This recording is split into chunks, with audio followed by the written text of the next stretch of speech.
आताच्या घडीची सर्वात मोठी बातमी. गैरसमज सगळ्यांचाच झालेला आहे आणि मी खूप विनम्रपणे हे बोलू इच्छिते की थोडंसं कन्फ्युजन हे काही लोकांच्या मनात झालेलं दिसतंय मला, आणि हे मी खूप विनम्रपणे म्हणते की ज्या नारी शक्ती वंदन अभियानचा जो निर्णय घेतला तो निर्णय 20 सप्टेंबर 2023 मध्ये लोकसभेमध्ये एक मताने पास झालेला आहे. मी रिपीट करते, नारी शक्ती वंदन अभियान 20 सप्टेंबर 2023 मध्ये एक मताने लोकसभेत पास झाला, 21 तारखेला राज्यसभेत पास झाला आणि 28 सप्टेंबर 2023 मध्ये प्रेसिडेंटनी तो नोटिफाय केला. म्हणजे नारी शक्ती वंदन अभियान हे बिल युनॅनिमसली एक मताने पार्लमेंटनी पास केलेलं आहे. त्याची अंमलबजावणी 2024च्या लोकसभेत करणं आम्हाला अपेक्षित होतं आणि आजही मी विनम्र विनंती करते, जी आम्ही ऑलरेडी पार्लमेंटमध्ये फ्लोअर ऑफ द हाऊसवर केलेली आहे ऑफिशियली पार्लमेंटमध्ये, की ह्या क्षणी तुम्ही ह्याचं इम्प्लिमेंटेशन करा.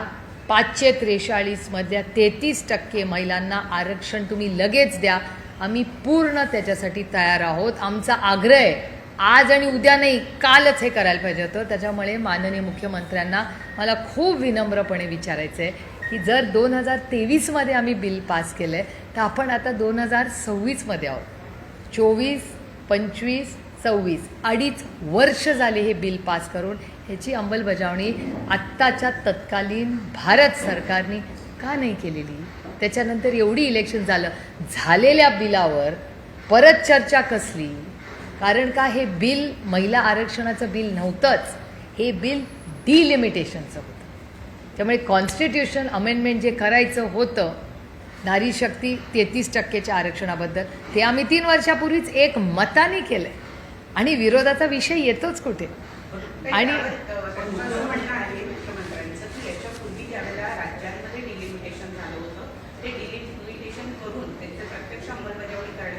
जवळपास 8 वर्षाचा कालावधी लागला होता. 2023ला जे विधेयक पास झालं, सर्वानुमते पास झालेलं होतं, त्याच्या इम्प्लिमेंटेशनसाठी बराच कालावधी लागणार होता आणि त्यावेळेलाच डिलिमिटेशन सुद्धा करण्यात येईल किंवा जनगणना झाल्यावर हे लागू होईल हे त्यावेळेला 2023ला सांगितलं गेलेलं होतं. मग आता विरोध का करतायत? विरोध नाही, 2 गोष्टी आहेत. माननीय मुख्यमंत्री त्या डिबेटमध्ये नव्हते, कारण का ते राज्यात होते. आम्ही पार्लमेंटमधल्या डिबेट्सची मी माहिती सांगते तुम्हाला, कारण 2-3 गोष्टी आणि त्यात झालेले बदल तुम्हाला सांगते. ही क्रोनॉलॉजी तुम्हाला माहिती असली पाहिजे. त्यावेळीच असं ठरलं होतं की डिलिमिटेशन आणि सेन्सस ह्या दोन्ही गोष्टी याची चर्चा त्या बिलामध्ये आहे. पण का सेन्सेस कुठला? तो येईल तो सेन्सेस ना. मग भारत सरकारने शब्द दिला होता ती सेन्सेस करणार. त्याच्यानंतर मागणी झाली की जातीय जनगणना करा, हा शब्द केला आणि जातीय जनगणना सुरू झाला पाहिजे. गेल्या 3 माझी स्वतःची बजेटमधली भाषणं काढून बघा, त्याच्यात कास्ट सेन्सससाठी जातीय जनगणनेसाठी तुम्ही पैसे दिलेले नाहीत हे मी वारंवार केंद्र सरकारच्या बजेटच्या भाषणामध्ये बोलते. मग मला सांगा, जर तुमचं सरकार गेले 12 वर्ष आहे, मागणी झालेली आहे, तुम्ही कास्ट सेन्सससाठी हो म्हणलेला आहात, मग सेन्सस वेळेवर सुरू केलं का नाही? तुम्हाला जर माहिती होतं की महिला आरक्षण, डिलिमिटेशन या सगळ्या गोष्टी, कास्ट सेन्सस आपल्याला टाईम बाउंड मॅनरमध्ये करायचं, एवढं मोठं तंत्रज्ञान आणि यंत्रणा आहे, जर आधारसारखा मोठा कार्यक्रम हा देश घडवू शकतो, तर मग ह्या सगळ्या गोष्टी का नाही भारत सरकार करू शकत? कारण का त्याची इच्छाशक्तीच नव्हती करण्याची. दुसरी एक गोष्ट मला तुम्हाला सांगितली पाहिजे की जेव्हा आता ही एक गोष्ट वारंवार चर्चेत येते, माननीय मुख्यमंत्री म्हणाले की नाही मला माहिती नाही, पण आम्हाला जेव्हा मागच्या सेशनमध्ये, एक तर ह्या सेशनचं टायमिंगची गरज काय, म्हणजे सगळी 4 राज्यात इलेक्शन चाललं होतं, तातडीने सगळे कामं सोडून त्या सेशनसाठी गेले. क्या पाया? राज्यसभाचं 3 दिवस उगत चालली. एखाद्या दिवस आम्ही पेट्रोल डिझेलचा भाव वाढला, सिलेंडरचा भाव वाढला आणि आंदोलन केलं तर आम्हाला चेअरवरनं सांगण्यात येतं करोडो रुपयाचं नुकसान होतंय, कशाला तुम्ही पैसे वाया घालवताय? हाच प्रश्न आज मला भारत सरकारला विचारायचा आहे की 3 दिवस राज्यसभा चालली, 3 दिवस लोकसभा चालली, क्या पाया? काय गरज होती करोडो रुपयाचा चुराडा करायची? त्याच्याऐवजी आज वेस्ट एशियामध्ये जो क्रायसिस चाललाय त्याच्यावर का नाही स्टेटमेंट भारत सरकारने केलं? सिलेंडरचे जे इश्यूज तुमच्या सगळ्या चॅनलवर चालतात, महागाई वाढली आहे, बेरोजगारी वाढली आहे, महिलांच्या होणारे महाराष्ट्राचे अत्याचार वाढले, महिलांच्यावर अत्याचार वाढल्यानंतर आज अनेक गोष्टी आहे सगळीकडे. विशाखा कमिटी आहे का, हा एक पहिला मुद्दा महाराष्ट्रात आज अतिशय महत्त्वाचा आहे. महिला कमिशन, तुम्हीच आत्ता म्हणल्या की दिल्लीवरनं महिला कमिशनच्या महिला आज आल्या होत्या, मग महाराष्ट्रात महिला कमिशनला आहे का कोणी आता? ती जागा रिक्त आहे. म्हणजे विशाखा कमिटी सगळ्या झाल्या आहेत का माहिती नाही. आज महिला आयोगाला अध्यक्ष महाराष्ट्रात आहे का, देशाच्या आल्या होत्या, आनंदाची गोष्ट आहे. पण महाराष्ट्राला स्वतःची नको का एक महिला आयोग? एवढं जर महिलांचे अत्याचार वाढत असतील, महिला पोलीस ह्यांच्यासाठी तुम्ही काही वेगळं करताय का? त्याचं पेट्रोलिंग वाढवताय का? त्यांच्यासाठी त्यामध्ये गुलाबी गाड्या आल्या होत्या, त्या तुम्हाला कुठे दिसतात का हो? मला तरी दिसत नाहीत कुठे. केवढा गाजावाजा करून इलेक्शनच्या आधी एवढ्या त्या गुलाबी गाड्या. आम्ही पण गेलो तो फ्लॅग ऑफ बघायला, आम्हाला अभिमान आहे. ठीक आहे ना, विरोधात असलो म्हणून चांगल्याला चांगलं म्हणावं. जेव्हा माननीय मुख्यमंत्री चांगल्या गोष्टी करतात आम्ही करतो ना कौतुक, ही लोकशाही आहे. मुख्यमंत्र्यांच्या पत्रकार परिषदेवरला एक महत्त्वाचा मुद्दा आहे. त्यांनी युपीएला एक दाखला देत असं म्हटलेलं आहे, 29ला महिला आरक्षण लागू झालं असतं, मात्र डिलिमिटेशन लागू झालं नसतं असं माझं म्हणणं आहे की डिलिमिटेशनचा आणि महिला आरक्षणाचा संबंध काय? नाही, त्यांचं असं म्हणणं आहे की विरोध तुम्ही केला 29ला लागू होणार म्हणून. ते जुना दाखला देत म्हणतात लागू होणार. माझा आदरणीय माननीय मुख्यमंत्र्यांना एक विनम्र प्रश्न आहे की डिलिमिटेशनचा आणि महिला आरक्षणाचा संबंध काय? काय संबंध मला सांगा ना. तुम्ही एक विधेयक आणलं महिलांना आरक्षणाचं, 543 करून टाका, आत्तापर्यंत झालं असतं. मग मला कळलं असतं की माझा मतदारसंघ आरक्षित आहे का नाही, बारामती लोकसभा महिला आरक्षित आहे का नाही, आत्तापर्यंत कळलं असतं ना. डिलिमिटेशनमध्ये तुम्ही का घालताय? तुम्ही 543चा निर्णय तत्कालीन का कोणी थांबवलं या सरकारला? आमची तयारी आहे. आणखीन एक थोडंसं क्रोनॉलॉजीमध्ये तुम्हाला परत मागे नेते. आम्हाला जेव्हा बोलवण्यात आलं तेव्हा आम्हाला सांगण्यात आलं की 50% सीट्स आम्ही प्रत्येक राज्यात वाढवणार. मग त्याचं काय झालं? ते बिलात का नाही आलं? एवढं तुम्ही सेशन बोलवलं, सेशनच्या आधी अनेक गोष्टी आम्हाला सांगण्यात आल्या, मग त्या का नाही बिलात आल्या? एवढं सेशन बोलवलं, त्याच्या आधी मीटिंग्स घेतल्या सगळ्या विरोधी पक्षाबरोबर. इथे एक वेस्ट एशियामध्ये क्रायसिस चाललंय. तुमच्या सगळ्या चॅनल्सवर रोज दाखवत आहेत की आपल्याच एका बोटीवर अटॅक झाला, आपले लोक जगभरात अडकले, तिथे बॉम्ब फुटतोय. अरे चाललंय का? एकीकडे 4 इलेक्शन चालली आहेत, एकीकडे तेलाचा भाव कुठपर्यंत पोचलाय, गगनाला टेकतो, आणि तुम्ही महिला आरक्षण आणून त्याच्यात प्लॅनिंग पण नाही, न डिलिमिटेशन न कास्ट सेन्सिस, ह्याच्यावर कुठली चर्चा नाही. अखिलेश यादवजी जेव्हा ओबीसीची मागणी केली, कुठे उत्तर होतं भारत सरकारकडे? उत्तरच नव्हतं. प्रियांका गांधी बोलल्या, अखिलेश यादव बोलले, डिम्पल यादव बोलले, अमोल दादा बोलले, आपले भास्कर सर बोलले, बगरे सर. कुठे होती यांची सगळ्यांची उत्तरं? ते 5 राज्यांमध्ये निवडणूक आहे, बरोबर. जसं तुम्ही म्हणते की ते टायमिंग यांनी सांगलं. नाही कसा क्या पाया? माझा प्रश्न पुढचा आहे. प्रश्न असा आहे की आता हे विधेयक जेव्हा पडलेलं आहे, तर आता विरोधकांची प्रतिमा या 5 राज्यांमध्ये महिला विरोधी करण्यामध्ये, म्हणजे त्यांनी जे जाळं रचलं त्या जाळ्यामध्ये विरोधक आयते सापडले असं तुम्हाला नाही का वाटतं? अजिबात मला वाटत नाही, कारण का आमचा महिला आरक्षणाला विरोधच नाही आहे. ते बिल पास झालेलं आहे. तुम्ही काय प्रश्न विचारताय माहिती आहे का, की मी 12वीला आहे आणि तुम्ही मला सांगताय ताई तुमचं 10वी तुम्ही 10वीच्या परीक्षेला बसले नाही. अहो मी 12वीला कशी पोचले असते जर 10वीची परीक्षा दिली नसती तर? महिला आरक्षणाचं बिल पास झालेलं आहे. महिला आरक्षणाचं बिल 2023 मध्ये पास 1 मतांनी झालेलं आहे. म्हणजे मी 10वी पास झाल्याशिवाय मी 12वीत कशी जाईन असं मी अजिबात म्हणत नाही. असं मी म्हणत नाही. माझी तयारी आहे. माननीय मुख्यमंत्री म्हणतील ती जागा, माननीय मुख्यमंत्री म्हणतील ती वेळ, कारण का ते माझ्यापेक्षा जास्त व्यस्त आहेत, त्याच्यामुळे ते म्हणतील ती वेळ विनम्रपणे, आमच्यापैकी कोणीही विरोधक म्हणून नाही, पण देशाला वास्तव कळलं पाहिजे. कारण का महिला आरक्षणाला विरोधच नाही आहे ना. बिल पास झाल्या. अहो बाळ तुमचं 10वी पास झालेलं आहे ऑलरेडी, ते 12वीत गेले आणि 12वीत तुम्ही विचारताय 10वीचं सर्टिफिकेटच नाही. अरे मग मी 12वीत 11वी 12वी केली कशी जर 10वीत पास? अरे काय विषयच नाही ना, कारण का डिबेटच नाही आहे. जर माननीय मुख्यमंत्री मला म्हणाले तुमचा महिला विरोध आहे, मी म्हणेन अहो आम्हीच एकमताने बिल पास केलं, तुमच्याच सरकारने आमचे आभार मानले, बिल पास करताना जरा डिबेट, महिला आरक्षणाचा बिलचा विषयच नाही आहे, विषय फक्त डिलिमिटेशन बद्दल सीमित आहे.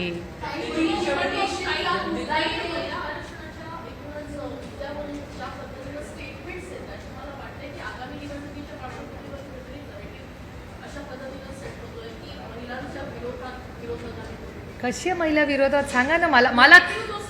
अरे नाही, कुठलं काय, एवढं जर असतं तर विधेयक पडलं असतं का? एवढी तयारी का नाही केली मग सरकारने? त्यांच्या अलायन्सला विचारा ना, मला कशाला? आणि ऑन रेकॉर्ड नका विचारू, ऑफ रेकॉर्ड विचार. ऑन रेकॉर्ड बोललं ते एजन्सीज एकदम ऍक्टिव्ह होती. हा, आंदोलन जन आंदोलन उभारणार, सगळ्या महिलांमध्ये या संदर्भात जनजागृती करणार आहेत की कशा पद्धतीने विरोधकांनी एकमताने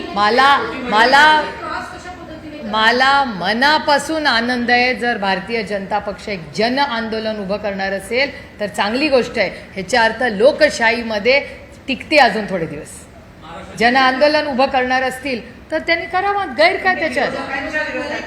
मग म्हणजे एका सत्तेमधल्या पक्षाला विरोधकांच्या विरोधात जन आंदोलन उभं करावं लागतंय, आणि कशावर? म्हणजे जो विषयच नाही आहे त्याला जर विषय करायचा असेल तर गुड लक टू देम.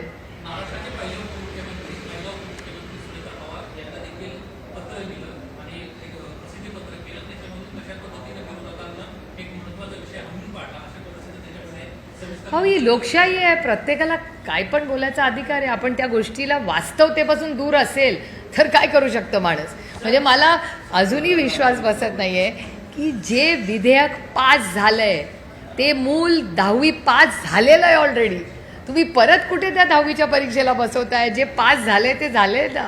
काही डिलिमिटेशनचा जो मुद्दा आहे, जेव्हा तुमचं सरकार होतं महाविकास आघाडीचं, तेव्हा महापालिकेच्या प्रभाग रचनेचा देखील विषय आला होता. तेव्हा भाजपने विरोध केला होता. तुमचं म्हणणं हेच होतं की सेन्सिसच्या आधारे, म्हणजे आता पॉप्युलेशन तर वाढलं आहे तर प्रभाग रचना देखील वाढल्या गेल्या पाहिजे होता, मात्र त्याला भाजपने विरोध केला होता, ज्याने विरोधक होते. आम्हाला भारतीय जनता पक्षाच्या दुटप्पीपणाची सवय झालेली आहे. मी पार्लमेंटमध्ये रोज बघते ते, मला काही नवीन वाटत नाही. एक दुसरा, तुम्ही हा पुण्याचा विषय काढलाच आहे म्हणून एक सांगते. मला एक सांगा, डिलिमिटेशनबद्दल राष्ट्रवादी काँग्रेस पक्ष, अजित पवार गट यांनी पुण्यामध्ये तुमच्याच चॅनलवर दाखवलेली बातमी आहे की किती विरोध केला होता. दत्ता धनकवडेचं उदाहरण मी तुम्हाला नाव घेऊन देते. दत्ता धनकवडेंच्या वॉर्डमध्ये दत्ता धनकवडेंनी तुमच्या चॅनलवर किती विरोध केला होता डिलिमिटेशनला. पुण्यामध्ये सगळ्यांचं म्हणणं होतं की पाहिजे तसे वॉर्ड ह्यांनी पाहिजे तसे फोडले, त्याला काही नियम कायदा लागू झालेला नाही, सगळे कोर्टात गेले, कुणाला न्याय मिळाला. आणि ही फक्त पुणे म्युन्सिपल कॉर्पोरेशनचं एक उदाहरण मी तुम्हाला देते. अशी राज्यात देशात उदाहरणं आहेत. आणि जर सगळेच लोक विरोधात आहेत, आम्ही चर्चेला बसायला तयार होतो. आजही आमचं म्हणणं आहे, आज सेशन बोलवा, आम्ही सगळे कामं सोडून जातो दिल्लीला. 543 मध्ये करून टाका ना अंमलबजावणी. प्रॉब्लेम काय? जसं दक्षिणेकडच्या राज्यांनी विरोध केला किंवा स्टॅलिन यांच्यासारख्या नेत्यांनी, तसं महाराष्ट्रामध्ये प्रामुख्यानं तसा विरोध दिसला नाही, सभागृहात झाला नाही. त्यांच्याकडे अहो पण त्यांच्याकडे इलेक्शन चालू आहे, माहोलच वेगळा आहे आपलं. आणि आम्हाला माहिती होतं ना डिलिमिटेशन पासच होणार नाही. आणि महिलांचं बिल आम्ही पास केलंय ना. हो, पण काही गरजच नव्हती. काही हो का डिलिमिटेशनला गरज नव्हती, कारण का आम्हाला माहिती होतं आम्ही बिल पाडणार आहे. आम्हाला गॅरंटी होती त्याची. तुमच्या सगळ्या दिल्लीच्या पत्रकारांना विचारा, मी किती दिवस त्यांना सांगते बिल पास होणार नाही, विचारा सगळ्यांना. कारण का नंबर्स जुळूनच येत नव्हते. मी 24 तास आधी महाराष्ट्रातल्या सगळ्या महत्त्वाच्या पत्रकारांना सांगितलं होतं की आजपासून 24 तासांनी बघा हे बिल पास होत नाही. आणि त्याला अनेक कारणं आहेत. आणि भारतीय जनता पक्षातल्याही वरिष्ठ नेत्यांना ती सगळी माहिती आहे. मला काय त्या तुतू मेमेत पडायचं नाही आता, कारण का विषय माझ्यासाठी खूप महत्त्वाचा आहे. असं वाक्य मुख्यमंत्र्यांनी वापरलं. काय काय काय विरोधक हे महिला आरक्षण विधेयकाचे हत्यारे आहेत. हा आदरणीय माननीय प्रधानमंत्र्यांचा शब्द आहे. परवा माननीय आदरणीय प्रधानमंत्री हे बोलले, कदाचित तोच कोट माननीय मुख्यमंत्र्यांनी केला असेल. ही लोकशाही आहे यार, दिल बडा रखो. लोकशाहीमध्ये जसं आपल्याला बोलायची ताकद आहे तशी ऐकायची ताकद आम्ही ठेवली पाहिजे. पण माननीय मुख्यमंत्र्यांकडून मला जास्त अपेक्षा होत्या, कारण का ते खूप म्हणजे सुशिक्षित आणि हुशार आणि खूप वाचन करतात ते. त्याच्यामुळे माझी माननीय मुख्यमंत्र्यांकडून अटॅकची अपेक्षा थोडीशी वेगळी होती, कारण महिला विरोधी आम्ही आहोत. किंवा ते दिल्लीवरनं ब्रीफिंग जे सगळ्यांनाच NDAमध्ये दिलेलं आहे त्याच्यात जी नोट असते, कारण का ते एक दिल्लीचं आहे की ते स्वतःचे पक्षाचे लोक आणि मित्रपक्षांना एक टाईप नोट पाठवतात. सगळ्यांची भाषणं त्याच फॉर्मॅटमध्ये आले, एका सुरात, एका स्वरात, एका शब्दात ते सगळे बोलतात. त्यामुळे कदाचित, कारण का मला देवेंद्रजी खूप अभ्यासू नेतृत्व आहे हे मला माहिती आहे, त्याच्यामुळे महिला आरक्षणाचं बिल हे 23मध्ये पास झालं आहे हे देवेंद्रजींना 2000% माहिती आहे. पण कदाचित दिल्लीवरनं जे नोट्स आले असतील, जे प्रेशर आलं असेल की नाही पक्षाची आता हीच लाईन आहे ती चालवा, त्याच्यामुळे कदाचित त्यांच्यावर हे प्रेशर येऊ शकतं. 70 कोटी महिलांचा विश्वासघात केला आणि जो उत्सव तुम्ही साजरा केला तो महात्मा फुलेंच्या विचारांना तिलांजली देणारा होता असं वाक्य आहे. कोणीतरी ड्राफ्ट ठीक आहे ना, ते बघा लोकशाही आहे, आमच्यासाठी लोकशाही, त्याच्यामुळे त्यांचा बोलायचा अधिकार आहे. ते आणखीन एक गोष्ट जी माझ्या फोनवर आली त्याच्यात ते असं म्हणाले की सगळी महत्त्वाची पदं ही काँग्रेस पक्षाने कधीच दिलेली नाही महिलांना, असा एक आरोप झाला असं मला वाटतं प्रेसमध्ये. नाही, मी एक लिस्ट तुम्हाला वाचून दाखवते ना. या देशाची पहिली प्रधानमंत्री, prime minister of India Indira Gandhi, महिला. पहिली president of India Mrs Pratibha Patil, Indian National Congress. परत सांगते, prime minister of India first Indira Gandhi, Indian National Congress. President of India first Pratibhatai Patil, Indian National Congress. Lok Sabha speaker पहिली मिसेस मीरा कुमार, इंडियन नॅशनल काँग्रेस. पहिली महिला मुख्यमंत्री, इंडियन नॅशनल काँग्रेस, सुचेता कृपलानी. पहिली गव्हर्नर महिला, सरोजिनी नायडू, इंडियन नॅशनल काँग्रेस. त्याच्यानंतर senior Congress first president of UN general assembly, Indian National Congress, Vijaya Lakshmi Pandit. Prominent role in quit India movement, Aruna Asaf Ali, महिला. थांबा, त्याच्यात अजून एक माहिती देते. First women's president, Indian National Congress, Annie Besant. First Indian woman president, Sarojini Naidu. First woman president after Indian independence, महिला, इंदिरा गांधी, इंडियन नॅशनल काँग्रेस. लॉंगेस्ट सर्विंग महिला प्रेसिडेंट एका पक्षाची, इंडियन नॅशनल काँग्रेस, सोनिया गांधीजी. अजून महिलांची नावं पाहिजे. हे सगळे निर्णय प्रक्रियेत डिसिजन मेकिंग, काँग्रेस पार्टी अध्यक्ष, president of India, prime minister of India, speaker of India, मंत्र्या, गव्हर्नर, अजून काय पाहिजे, चीफ मिनिस्टर, UN असेंब्ली. ह्याच्यापेक्षा ह्या देशाच्या एका सशक्त लोकशाहीमध्ये निर्णय प्रक्रियेमध्ये कोण महत्त्वाचे निर्णय असतात हेच तर नेतात ना निर्णय. यात सगळ्या महिला, कुठलं तेव्हा आरक्षणही नव्हतं, या ओपन कॅटेगरीमध्ये इंडियन नॅशनल काँग्रेसने या सगळ्या महिलांना मोठ्या जबाबदाऱ्या, पदं आणि यशस्वीपणे भारताची सेवा या सगळ्या महिलांनी केलेली आहे. मला अभिमान वाटतो तुम्हाला. आत्ता आपण युद्धात आहोत, जग युद्धात आहे. पाकिस्तानचे 2 तुकडे करायची ताकद ही इंडियन नॅशनल काँग्रेसच्या पहिल्या महिला प्रधानमंत्री इंदिरा गांधींनी करून दाखवली आहे. बांगलादेश हा इंदिराजींनीच केलं. ही ती महिलांची ताकद आहे. पहिली प्रेसिडेंट ऑफ इंडिया म्हणून देशामध्ये नाही जगामध्ये प्रतिभाताई पाटील, महाराष्ट्राची लेक म्हणून तो अभिमान आपल्याला असला पाहिजे. या सगळ्या गोष्टी कदाचित भारतीय जनता पक्षाला सिलेक्टिव्ह ॲम्नेशिया झाला असेल, असं होऊ शकतं. त्याच्यात काही गैर नाही, हे राजनीती आहे. एवढ्या सगळ्या गोष्टी चालतात.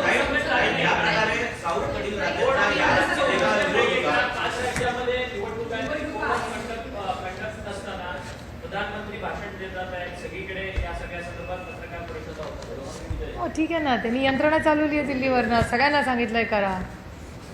ठीक आहे ना, what is wrong with it. लोकशाहीमध्ये थोडंसं आंदोलन वगैरे. आणि मला आनंद एका गोष्टीचा वाटतोय. आणखीन एक माननीय मुख्यमंत्री म्हणले, ते म्हणजे माझ्या फोनवरचं मी सांगते, जे काय पार्ट्समध्ये मी पूर्ण नाही त्यांचं बघितलं, पण 2-4 महत्त्वाचे मुद्दे जे ऐकलेले हे तर हे महिला प्रक्रिये, मी त्याला डिटेल त्याचं उत्तर तुम्हाला दिलेलं आहे आणि फॅक्च्युअल. माननीय मुख्यमंत्री असं म्हणाले की पक्षामध्ये 33%. आता जर एवढंच भारतीय जनता पक्षाला महिलांच्या न्याय द्यायचा आहे तर 50% सीट त्यांनी भारतीय जनता पक्षाला पुढच्या लोकसभेत 50% द्या. 33 कशाला, 50% सीट द्यावा. त्याच्यावर माननीय मुख्यमंत्री असं म्हणाले की असं करणं शक्य नाही आहे, कारण तृणमूल काँग्रेस करू शकते, ममता बॅनर्जी करू शकतात तर भारतीय जनता पक्ष पण करू शकते ना. ताई, आता कळला हा विषय कळला ना तुम्हाला. 33% आरक्षण आम्हाला उगाच नाही म्हणण्यापेक्षा पार्टी विदिन पार्टी द्या तुम्ही. एवढं त्यांचं आंदोलन वगैरे करायचं आहे तर त्याच्यावर माननीय मुख्यमंत्री असं त्यांच्या प्रेस कॉन्फरन्स म्हणले की विरोधात दुसरं कोणी असेल तर अडचण काय फरक पडतो. एकदा आपण एक मोठा सोशल चेंज करायचा निर्णय जो होगा सो होगा. सत्ता गेली तरी चालेल पण आम्ही आमच्या भारतातल्या महिलांना संधी देणार कम वॉट मे. काय हरकत आहे ती लाईन घ्यायला. सगळ्याच पक्षांनी घ्यावी माझं काय म्हणणं नाही. मागणी करायला आम्ही 33% आरक्षण महिलांसाठी ऑलरेडी पास केलेलं आहे. त्याची आम्ही सत्तेत असतो तर आत्तापर्यंत अंमलबजावणी करून आम्ही कामाला लागलो असतो.